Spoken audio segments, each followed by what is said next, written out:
বিসমিল্লাহির রহমানির রহিম।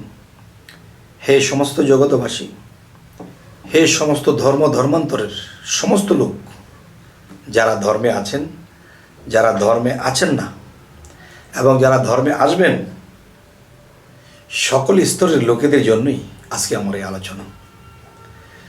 দেখুন, একটি বিষয়, আপনি যদি একটা চাকরি করেন তাহলে প্রতিদিন আপনার একটা ড্রেস আছে। যদি সেই অফিসের কোনো পোশাক থাকে তাহলে এক পোশাকই যাচ্ছেন। আচ্ছা, যদি আর্মিতে চাকরি করেন তাহলে আর্মির পোশাক সবসময়।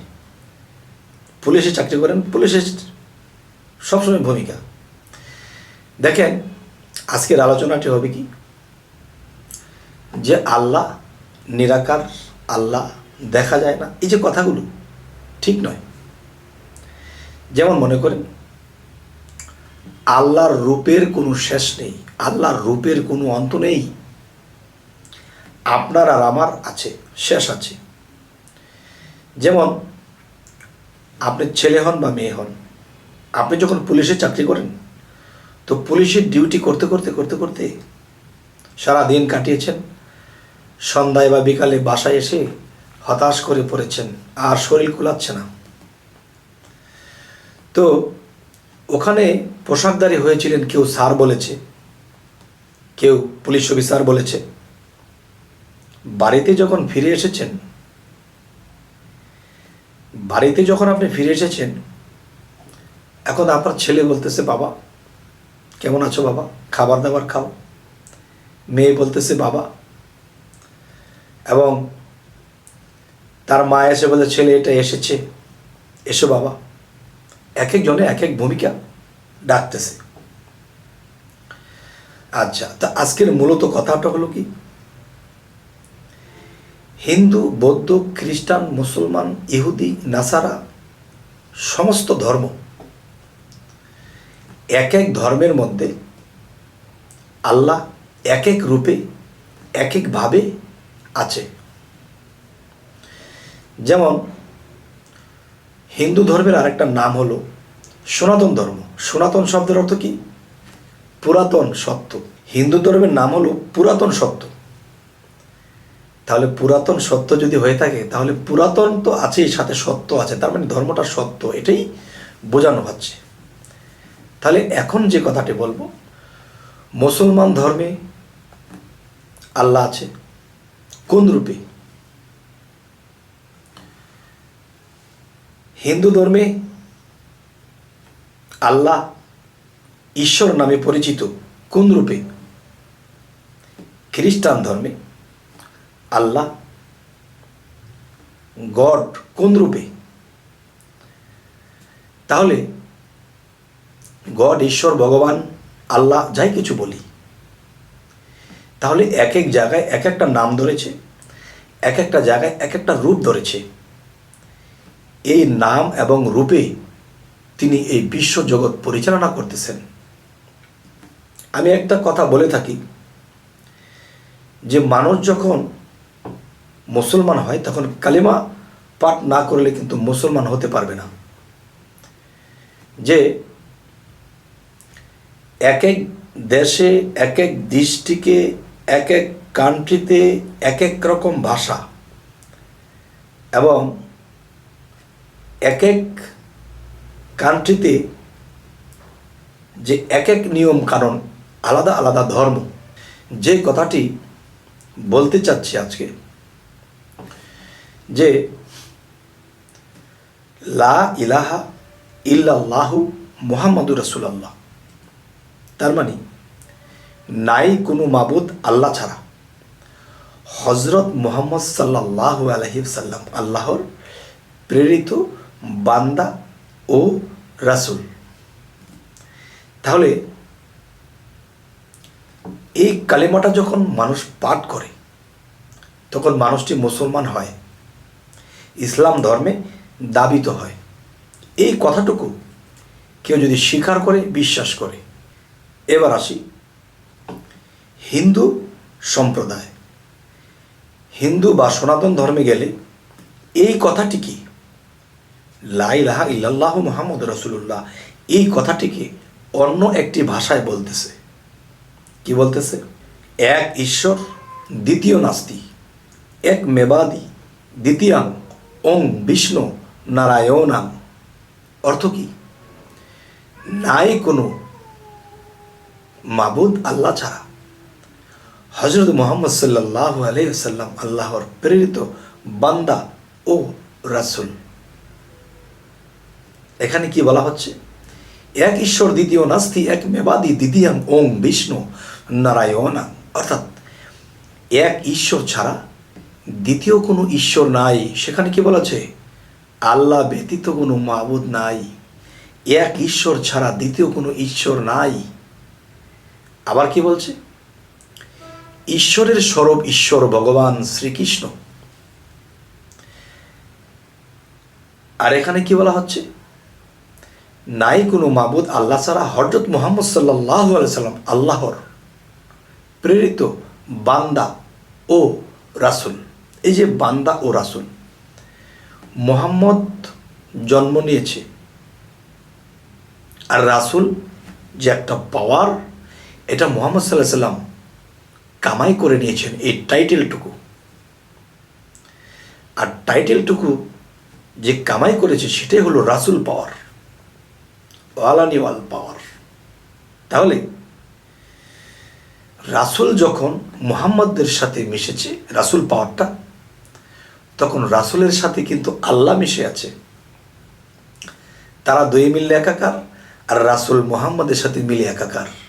তাই বলা হয়েছে মুহাম্মদ সাল্লাল্লাহু আলাইহি ওয়াসাল্লাম আল্লাহর প্রেরিত বান্দা। এই যে মুহাম্মদ বান্দা ও রাসূল, মানে রাসূলটা ওই পারে, রাসূলকে কিন্তু বান্দা বলা হয়নি, বান্দা ও রাসূল। তার মানে বান্দা নয় রাসূল, রাসূল বন্ধু। আর বন্ধু যখন রাসূলের সাথে একাকার হয়েছে, আর রাসূল যখন মুহাম্মদের সাথে একাকার হয়েছে, আল্লাহ, নবী, আদম, এই তিনজনে মিলে একদম, আল্লাহ, আদম, নবী, এই তিনজনে মিলে হয়েছে একটি ছবি। আচ্ছা, আজকের যে মূলতি কথা সেটি হলো, দেখেন পৃথিবীতে কতগুলো ধর্ম আছে। সমস্ত ধর্মের নাম কিন্তু আমার জানা নেই। হিন্দু, বৌদ্ধ, খ্রিস্টান, মুসলমান, ইহুদি, নাসারা, আর অনেক ধর্ম ইত্যাদি ইত্যাদি। তাহলে হযরত মুসা আলাইহিস সালাম যখন ছিলেন, তখন আল্লাহ মুসা আলাইহিস সালামের কাছে কোন রূপে ছিলেন? ঈসা আলাইহিস সালাম যখন ছিলেন, তখন ঈসা আলাইহিস সালামের কাছে আল্লাহ কোন রূপে ছিলেন? যখন দাউদ আলাইহিস সালাম ছিল, তখন আল্লাহ সেই ধর্মে কোন রূপে ছিলেন? এবং এই যে হিন্দু ধর্মটা, সনাতন ধর্ম, এটা পুরাতন ধর্ম। আর আমাদের ইসলাম ধর্মের বয়স কত? আমাদের ইসলাম ধর্মের বয়স, যদি ইসলাম ধর্মটা আমাদের হযরত মুহাম্মদ সাল্লাল্লাহু আলাইহি সাল্লাম থেকে এসে থাকে, তাহলে 1450-1500 বৎসর ইসলাম ধর্মের বয়স। আর সনাতন ধর্ম পুরাতন, মানে ওই ধর্মটার বয়স কোটি কোটি বৎসর।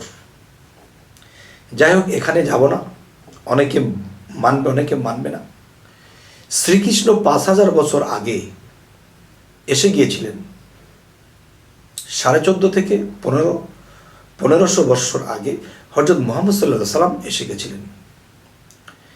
তাহলে আজকের যে কথাটি, হযরত মুহাম্মদ সাল্লাল্লাহু আলাইহি সাল্লাম যখন এই ধরাধামে ছিলেন, নবুয়াত হিসেবে ছিলেন, তখন আল্লাহ তার কাছে কোন রূপে ছিলেন? তাহলে আল্লাহ কিন্তু সূরা বাকারার প্রথমে বলেছে, যারা নিরাকারকে বিশ্বাস করে তারাই মুত্তাকিন, মুমিন। তাহলে নিরাকার, এই অর্থ কিন্তু এটা নয় যে আল্লাহর আকার নেই। নিরাকার, নির একটি ভাষা যদি পানি হয়, তো পানির আকার কি? পানি যখন ফ্রিজে রাখা হয় তখন বরফ হয়ে যায়, তখন বরফের আকার হয়। যখন এই পানিটাকে একটা পুতুলের ভিতরে রাখা হয়, আর পুতুলটা যখন ফ্রিজে রাখা হয়, তখন সেই পুতুলের খোসাটা সরালে সেই বরফটা কিন্তু পুতুলের মতো হয়। তাহলে আল্লাহ নিরাকার হয়ে যখন আদমের ভিতরে প্রবেশ করে তখন কার আকার হয়? যাই হোক, হে সমস্ত জগতবাসী, প্রত্যেকটা ধর্মের নবীর মধ্যে আল্লাহ সেই নবীর ভিতরে বা সেই নবী তো আদম রূপেই ছিল, সেই নবীর ভিতরে যখন আল্লাহ প্রবেশ করেছেন তাহলে কার রূপ ধারণ করেছেন? মুহাম্মদ সাল্লাল্লাহু আলাইহি সাল্লামের মধ্যে যখন আল্লাহ নিরাকার হয়ে প্রবেশ করেছেন তখন কার রূপে ছিলেন? মুসা আলাইহিস সালাম যখন ছিলেন তখন তার মধ্যে যদি আল্লাহ প্রবেশ করে থাকেন নিরাকার হয়ে, তখন তার ভিতরে গিয়ে কোন আকার ধরেছেন? মুসা আলাইহিস সালাম একটা খোসা, এই খোসার ভিতরে ঢুকেছে নিরাকার, তখন কিন্তু সেই আকার। যাই হোক, আমি কিন্তু বলেছিলাম যে মুসা আলাইহিস সালামের ধর্মের মধ্যে যখন আল্লাহ পরিচালনা করেছে, সেই মুসার ভিতরে ঢুকেছে। মুসার পোশাক, চরিত্র, কথা, জ্ঞান এক ছিল না। মুহাম্মদ সাল্লাল্লাহু আলাইহি সাল্লামের সাথে মিল ছিল না। ঈসা আলাইহিস সালামের সাথে দাউদ আলাইহিস সালামের মিল ছিল না। আমি এর আগের পর্বে ছেড়েছি, হযরত মুহাম্মদ সাল্লাল্লাহু আলাইহি সাল্লাম এই নামাজটা এনেছে 52 বছরে আল্লাহর সাথে মেরাজ করে। নামাজ এনেছে 5 ওয়াক্ত, এরপরে পড়েছে। এই 52 বছর আগে তিনি কি করেছে? এর আগে তিনি নিজেকে পবিত্র করা হয়েছে। নিজেকে পবিত্র না করা পর্যন্ত যদি একটা মানুষ নামাজ পড়ে, তার নামাজ কখনোই হবে না। তবে হে সমস্ত জগতবাসী, আজকের যে আলোচনাটি আমি করতে চাচ্ছি, যে কোন ধর্মে আল্লাহ, কোন নবীর মাধ্যমে আল্লাহ কোন রূপে ছিল, এটি কি আপনাদের বোঝা হলো? যদি বুঝে থাকেন আলহামদুলিল্লাহ, যদি না বুঝে থাকেন আমাকে কমেন্ট করবেন, আমি আরেকটু ক্লিয়ার করব। তবে এর থেকে আর কি ক্লিয়ার করব? আরেকটা ছোট্ট বিষয়, হযরত আদম আলাইহিস সালামকে যখন বানানো হলো, তার মধ্যে যখন রূহ ফুৎকার করা হলো, তখন কিন্তু বলা হয়েছিল আমার আদমকে সেজদা করো। আরে সেজদা করবে একমাত্র আল্লাহকে, আদমকে কেন? কিন্তু তারা বুঝতে পারছে না যে আদমের কালবের ভিতরে শাহ এলাহির বারামখানা। আদম হলো একটা সিংহাসন, আর সেই সিংহাসনে আল্লাহ বসা। তো সিংহাসন যেদিকে সেদিকেই তো আমাকে সেজদা দিতে হবে। তাহলে আদমের কালবে আল্লাহর সিংহাসন। ঠিক নবী রাসূলদের কালবের মধ্যে বসে নবীকে আল্লাহ পরিচালনা করেছে, এবং আল্লাহ যখন নবীদের কালবের মধ্যে বসেছে তখন তারা এখান থেকেই খবর পেয়েছে। যদি বলা হয় জিবরাইল এনে দিয়েছে, জিবরাইলও আপনার মাঝে আছে। যখন একজন কামেল পীরের কাছে একজন মানুষ বায়াত গ্রহণ করে, সে বায়াতের দিন দেখিয়ে দেবে আপনার জিবরাইল আপনার মধ্যে কোথায় বসে আপনাকে খবর দিচ্ছে। দেখিয়ে দিলেই তো হবে না, সাধনা করে সেই জিবরাইলকে জাগ্রত করতে হবে, তখন সেই জিবরাইল আপনাকেও খবর দেবে। একজনে বলতেছে নবুয়াতির যুগে জিবরাইল খবর দিত।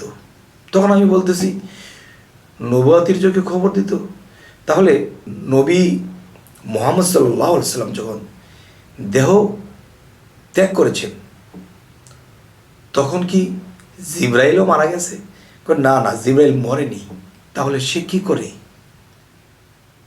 তাকে কি আল্লাহ আকাশে বেঁধে বেঁধে ঘাস খাওয়াচ্ছে? নাউজুবিল্লাহ। তাহলে না, নবুয়ত খতম, কিন্তু উলিয়াদের মধ্যে এখনো খবর আনতেছে। একজন কামেল পীর দেখিয়ে দিবে যে বাবা তোমার দেহের এমুক জায়গায় জিবরাইল বসা আছে, এখানে বসে তোমাকে খবর দেবে যদি তুমি সাধনা করে তাকে জাগ্রত করে নিতে পারো। তবে আজকে কথা মনে হয় একটু দীর্ঘ হচ্ছে, বিরক্ত হচ্ছেন না তো? আচ্ছা, তো আরো কিছু কথা হলো কি, যে খুবই গুরুত্বপূর্ণ একটি কথা। আপনি দোকান থেকে একটা মোবাইল কিনেছেন, তখন মোবাইলটার মধ্যে যতক্ষণ পর্যন্ত সিম না দিচ্ছেন ততক্ষণ পর্যন্ত এই মোবাইলটার সাথে হট কানেকশন হওয়ার জন্য কোনো নেটওয়ার্ক পাচ্ছে না। ঠিক একটা মানুষ যদি এই পৃথিবীতে বায়াত গ্রহণ না করে, তাহলে সেই নেটওয়ার্কের সাথে তার সংযোগ থাকে না। তার মানে সেই সিমটাই তার মধ্যে নাই। যেদিন একজন মানুষ বায়াত গ্রহণ করলো, সেদিন সে মোবাইলে সিম বলল। কিন্তু দেখেন, সিম বলার আগে কিন্তু মোবাইলটা চালু হয়েছে এবং কত ফাংশন দেখা যাচ্ছে, কিন্তু সে ফোন যাচ্ছে না। তার মানে এর সাথে কোনো হট কানেকশন নেই। আর যেদিন একজন কামেল মুর্শিদের হাতে হাত দিয়ে বায়াত হবে, সেদিন থেকে আপনার সিম বলা হবে। আর সেদিন থেকে আপনি আস্তে আস্তে সাধনা করতে করতে এই সিমটা বিভিন্ন নাম্বার আসবে, বিভিন্ন কিছু যোগাযোগ হবে, আস্তে আস্তে আপনি শিখে যাবেন, পরে আপনি খবরাখবর পাবেন। খুব ভালো লাগতেছে আজকে কথাগুলো বলতে। তবু সকল স্তরের লোক কি এই কথাগুলো নেবে? তবে যাই হোক, আজকে এই কথাগুলোর মূলে কি? আল্লাহ কোন ধর্মে কোন রূপে ছিলেন, এভাবে ছিলেন। এবার আসি বেলায়েতের যুগে। এই বেলায়েতের যুগে আল্লাহ ওলিয়া উলিয়াদের মধ্যে যারা নিজেকে পবিত্র করেছে, তাদের মধ্যে তাদের কালবে বসে বসে তখন ভক্তদেরকে পরিচালনা করে দিয়ে চলে যায় আবার আসে, চলে যায় আবার আসে।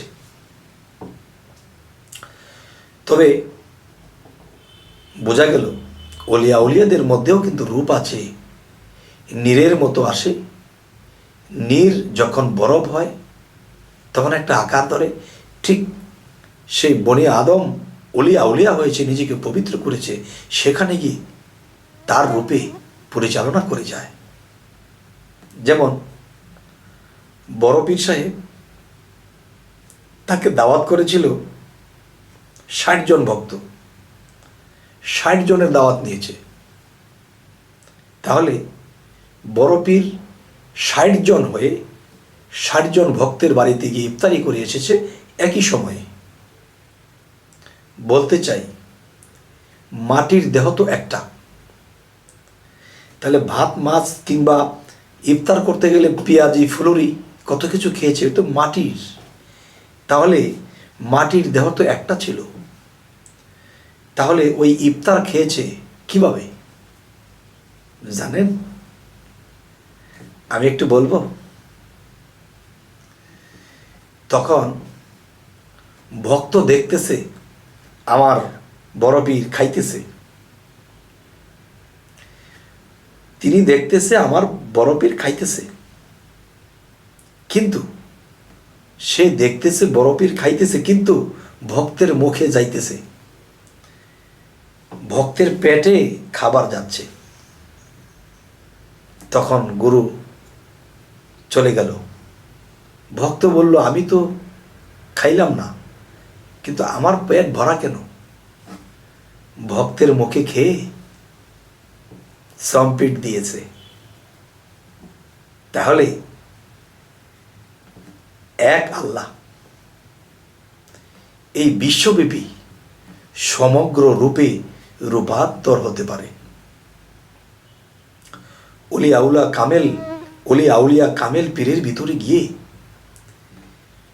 তখন সেই রূপে ভক্তদেরকে কাকে পরিচালনা করতে হবে, কাকে জ্ঞান দিতে হবে, কাকে পরপারে নিয়ে যেতে হবে, সমস্ত ফায়সালা করে তিনি চলে যান। দেখেন, আপনি যখন পুলিশের পোশাক পরে গেছেন একটা ভেষ, বাড়িতে যখন এসেছেন শার্ট লুঙ্গি পরেছেন একটা ভেষ, এই দুইটা ভেষ কিন্তু আপনি ধরতে পারেন, আর এতেই কিন্তু আপনি ক্লান্ত। আর আল্লাহ কত রূপে রূপান্তর, এক আল্লাহ কত মানুষকে কত চাহিদা পূরণ করছে। হে সমস্ত জগতবাসী, আজকের এই আলোচনাটি কি বোঝাতে চাইলাম অবশ্যই আমাকে কমেন্টে জানাবেন, এবং সামনে কি ধরনের আলোচনা চাইছেন তাও জানাবেন। তো আজকে আমাদের এই চ্যানেলটিকে যদি আপনাদের ভালো লাগে অবশ্যই সাবস্ক্রাইব করে নেবেন। পরবর্তীতে আবার সাক্ষাৎ হবে। সকলেই ভালো থাকবেন। আল্লাহ হাফিজ।